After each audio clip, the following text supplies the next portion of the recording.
Starting this episode, we will be linking our sources in the description of our videos.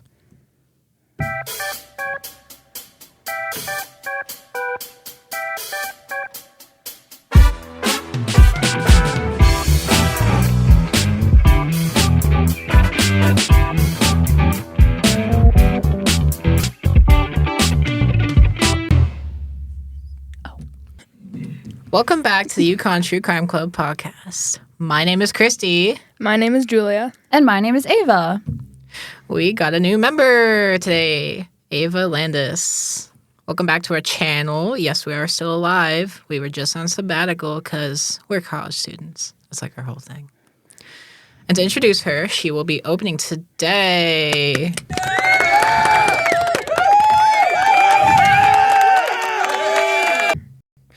Today, we are diving into two cases of UConn athletes who have been accused of and arrested for serious crimes. A case where a former basketball player who played at UConn for 3 years before heading overseas to play professional basketball. Following his career, he returned to his hometown and had a series of run-ins with the law. The second case is a UConn soccer player who was set to start his senior season before he was accused of his crimes. Content warning, there is murder and sexual assault in these cases, so if you are sensitive to that, listener discretion is advised. Let's dive into the first case. Former UConn basketball player Eric Cobb was arrested in Jacksonville, Florida in this past February of 2025 on murder charges.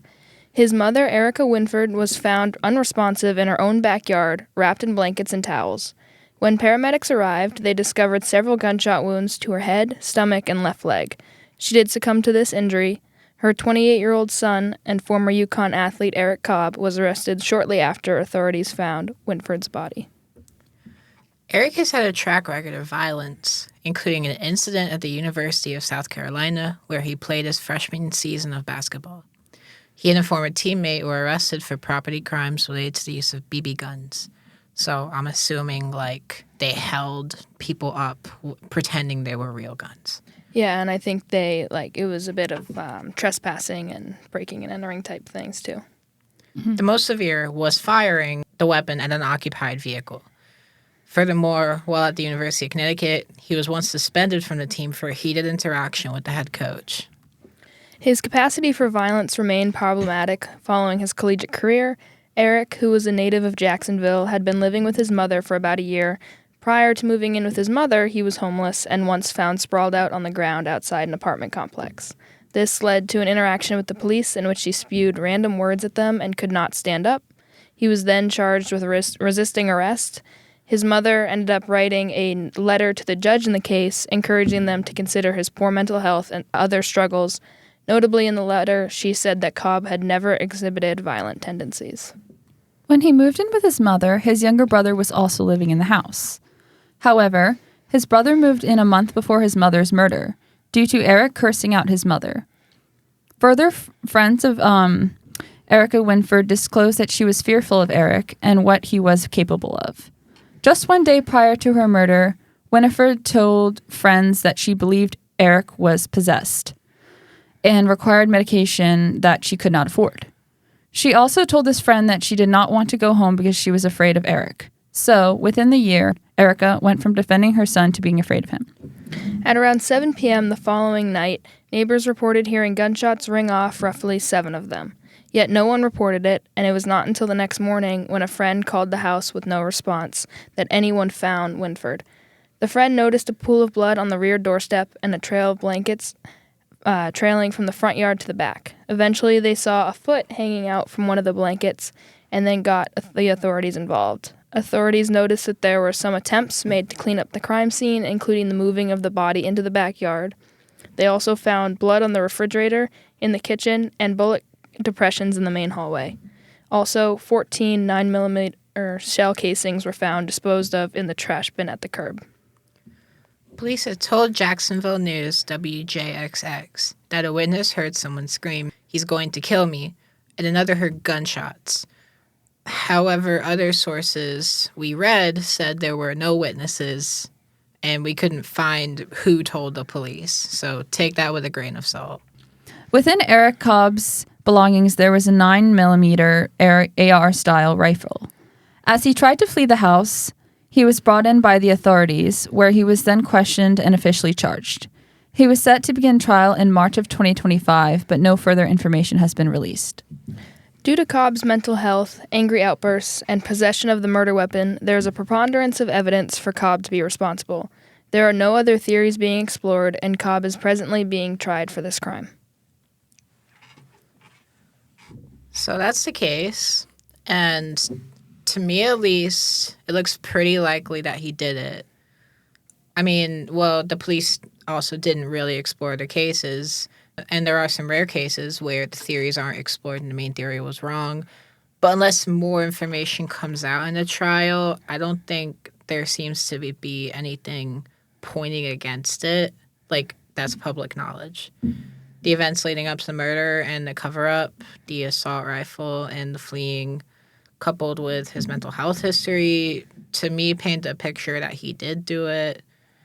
But he is not yet found guilty, so we can't say this with 100% certainty. He had at least 4 or 5 years, or even up to 10 years, where he was struggling and untreated for his mental health problems, and his mother said that they couldn't afford treatment, so yeah. There's also the fact that he was allowed access to an assault rifle with clearly no basic mental health testing or background checks. Yeah, that's a massive failure on the part of the system to let such a mentally ill person with such a long history be able to get access to such a deadly weapon. Mm-hmm. Yeah, and an automatic rifle of all things. Yeah. It just seems excessive. But Florida is a Republican-led state with some pretty lax laws on gun ownership. The prior encounter with police may have aggravated him, and the times when he was homeless definitely must have been very traumatic. Possibly his mother defended him because she didn't see him when he was getting worse in a way at college, or she simply wanted to see the best in him even though she couldn't get him help. I guess we'll never really know the full story or what her relationship really was like with him. I also feel like she could have just been defending him on that a resisting arrest charge because she didn't want him to get in trouble. But obviously, if she knew what he was going to eventually be capable of, she wouldn't have, protected him in that way. But I think instinctually she's going to protect her kid. Yeah, that makes sense. Yeah. It's a tragic case all around. Indeed. Absolutely. A bit similar to our second case, which we're going to segue into real quick, and then we'll come back around at the end and, talk about both, because they have similar enough contexts. Yeah. So the second case was from a few years ago. On March 29th, 2021, UConn soccer player Ziad Fekri was arrested on sexual assault charges. In a collaborative investigation between the UConn Police Department and the Tallinn State Attorney's Office, they found him responsible for sexually assaulting a fellow student. Officially, he was charged with assault in the second degree, assault in the third degree, disorderly conduct, and unlawful restraint in the first degree. Following this report by the assaulted victim, who had a black eye at the time, he was processed at the UConn police station before posting his $75,000 bail. There was also a protective order in place for the victim. The authorities continued to investigate for 5 weeks after his initial arrest in February. They had determined that he was responsible for a number of assaults on the same woman. The assaults progressed to include hair pulling, choking, punching with a closed fist, cutting, and threatening with a knife. 2 of the sexual assaults were at knife point. This was corroborated by a number of witnesses providing written statements. On March 26, 2021, the University of Connecticut police received an arrest warrant from the Rockville Superior Court for Fekri. Police were not able to find him at his assigned university housing and learned he was staying with a friend in Elmsford, New York. The FBI assisted in finding his location and apprehending him. He was additionally charged as a fugitive from justice. He was then returned to Connecticut to await trial with a $500,000 bail. A few months later, in April, Fekri was released on a lowered $250,000 bond and moved in with his aunt in New York. He had been suspended from the soccer team but remained enrolled, a student at UConn, but did not return to campus or any in-person classes. He did his schoolwork from the house in New York. His case is still pending, but some evidence has become public. The police are in possession of sworn statements from friends of the victim, as well as photos and videos of the bruises and cuts on her body. Also, for one of the sexual assaults Furky is accused of, he claims to have an alibi. He claims that he was at a party at the time the assault allegedly happened. There are videos showing that he was at the party when the prosecution alleges the rape occurred. Also, his lawyer has said that when a trial does start, Furky will be pleading not guilty. Though neither Cobb nor Feckery have been proven guilty in court, because of the sheer violence of the attacks and the severity of the crimes, both have been removed from the university, at least in person. Feckery, however, remained a member of the student body and could do courses online. Yet the fact that more than one athlete was capable of committing such heinous acts such as members of the alumni of the university is unsettling. It is worth considering that the pedestal and pressure we put on athletes may have played a big role in both cases. For Cobb, years of pleasure playing in such a competitive atmosphere while clearly struggling with things like homelessness and likely drug abuse could not have been good for his mental health. And for Feckery, being on a pedestal might have made him feel as if he is above others and the law, given his repeated offenses. Another important thing we should acknowledge is the thorough and quick actions of the University of Connecticut Police. I normally don't say this. But they did actually apprehend Feckery within a day of the initial report being given to the department. And then they actually did, from what we can tell, continue on to do a thorough 5-week-long investigation on campus, actually collecting many witness testimonies. So it seems like the police were actually not the problem this time. But of course, there is still a very massive problem.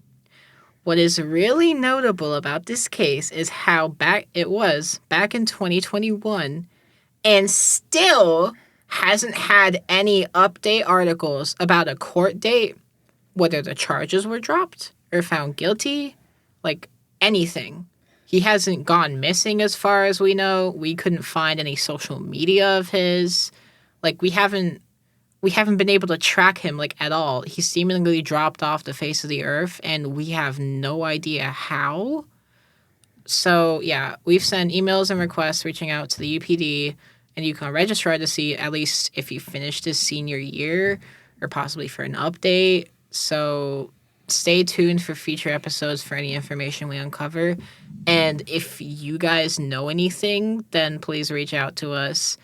My email at christi.thrower@uconn.edu, christi.thorwer@uconn.edu. Do either of you guys have any, like, knowledge on, like, athlete culture you could speak on?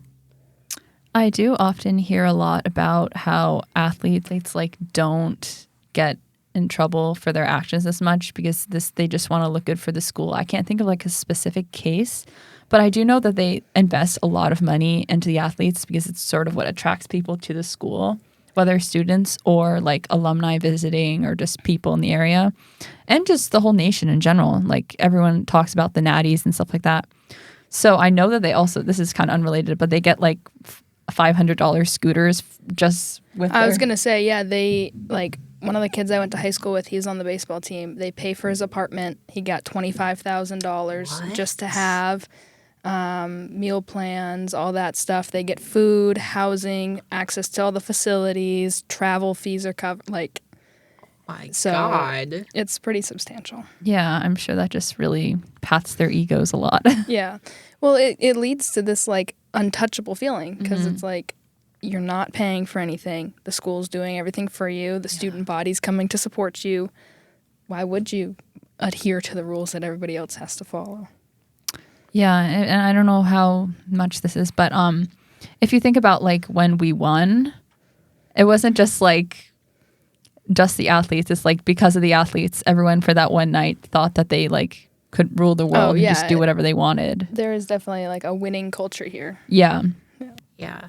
I guess like I don't know how he disappeared, but if I had to guess, it's because he had the money. I mean, because like he was able to pay off clearly. $500,000 bond. Well, okay, it was down to 250. 250 But- plus the 75,000 initial. So he was Yeah. at what, Yeah. 325. That is a It's the massive price of a amount. house. And I could also- never. I Yeah. could never pay No. that. No. Yeah. And we could look into it more, but I'm pretty sure he's a dual citizen. I want to say he was from Ecuador, so it's possible that he also Went back there. could have left the Yeah. country. But I don't want to throw that around Yeah. because I feel like that's very speculatory and probably in our political climate's not a good thing to say generally. Yeah, especially the speculate sign of the about. times. Yeah.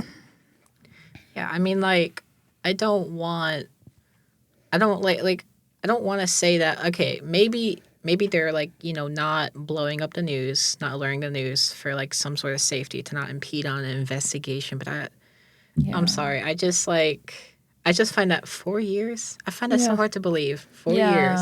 Like, not a single story, Yeah. not a single mention, no trial, no, literally nothing. We even looked on the second page of Google. I think we got to the fourth page. We did some very thorough digging. We looked at his social media, other people's social media. He hadn't posted nothing. since like 2017, so Yeah. Yeah, He was a ghost a long time ago, I guess. I guess like if anyone knew him, like okay, they would be graduated by now. I was going they'd to just say, be unks. if they were a freshman on the team, his last year, they might still be here. So there might be some And maybe people as like on a this- grad student, yeah. Yeah, and they have all the random eligibility rules, and they would have probably had an extra year because of COVID. So and injuries and stuff. So there's a good chance there are a couple people on the team who were his teammates their freshman year. Yeah, because it was 2021, so yeah. This would be 5 years. So if anybody had an injury, they'd still be here. Yeah. Yeah, it was so. Fekri was basketball. Who was Cobb? No, he was soccer. Cobb was basketball. Oh, Cobb was basketball. Well, I don't know if you guys remember this, but back in 2021, I wasn't here in 2021. I just heard it on the news when I was applying for UConn. My mom's like, I kind of don't want you to go here for this reason. Or maybe it was like early 2022. There was some protests against like sexual assault because there was like some people who were sexually assaulted and the campus like did nothing about it. I think it was the soccer. I remember seeing that on the news. That's at what the it time. was? I think Okay, it was okay. the soccer player. Because Yeah. I remember when I came here, so it would have been the middle of 2024. I remember hearing about the soccer player. Must have been when it happened, seeing it on social media. And when I first came to UConn, which would have been 2024, it was a couple years removed, and it seemed like nobody had heard about the soccer player, or nobody had any idea what I was saying. Which I guess makes sense now that we know that it was never followed up very much. But yeah, why don't we talk about like the Paige Beckers thing? Like, Yeah. because her stalker knew who she was, along with millions of people who are absolutely obsessed with her because, one, she's at UConn, and two, because she's an athlete and she was the first pick in the draft. She was like a prodigy since she was in middle school. So that kind of like pressure, and then getting to college and that just being lifted and making tons of money because of sponsorships from her name, image, and likeness, like that type of thing, it's a lot of pressure, and UConn like puts it on those athletes because that's where they make their money from. Yeah, and there's also like a sort of a pedestal that we put athletes on, not just like within like the school and like the administration and stuff. Also, I've seen like videos of like TikToks of like people go to UConn who I saw someone had like a Paige Becker's like pillow. Like Oh, it's yeah, they really have flags. disturbing. If you go to a basketball game, it's so funny. They have giant flags, like American flags, but it's got Paige Becker's face in the middle. Oh, I saw that, My like- roommate and I have a poster of Paige Becker's in our dorm. She put it up, not me. Okay. I was They gonna handed go out off. they Okay. handed out pins from CeraVe for the like skincare, and it had Paige Becker's face on it. So we have those. Like, they make a lot of money off of these athletes, and like every single game is a sellout because people came to see Paige, or they come to see the UConn basketball team. And like, from out of state, I knew about UConn because of basketball and because of their athletics. So it's like they're going to do anything they can to protect that because that's what's bringing in money. That's what's getting them recognized. If you go to a job interview, chances are they're going to ask you about UConn and being at UConn and the national championships, no matter what job you're applying for. So it's all the more reason that they're going to do every single thing they can to protect that image. Yeah, it's like Paige Becker's, I feel like, is on the opposite end of cases like where the athletes are the perpetrators. Where, Yeah. like, I guess, because, like, in Paige Becker's case, at least, like, on some level, like, the university definitely should have done more.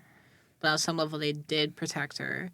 But they also protected abusers in the cases we covered today. So it's like they protect the victims and abusers. Doesn't matter. They don't care who. It feels like because they're the face of the university. Yeah, and you also can see how two different people handle it. She's handled all this pressure with grace. She's become better. She's given her money to good charities. She's donated her time. She's sold autographs. She meets with the little kids before the games. She does all the right things with her fame.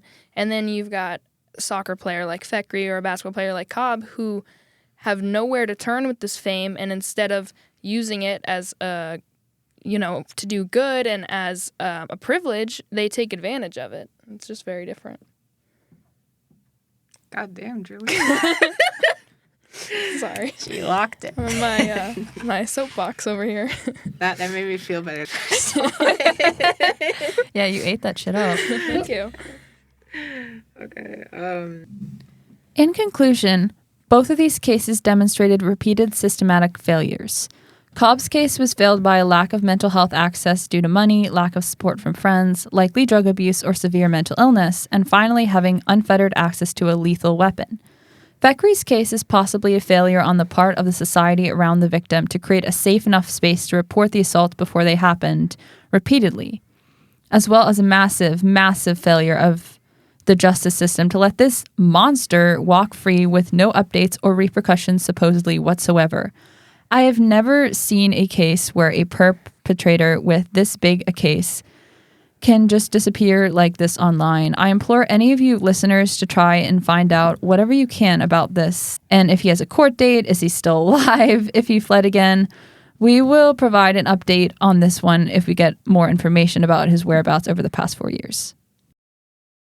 Thank you for listening to the UConnTrue Crime Club podcast, and we will see you next time. I'm Ava.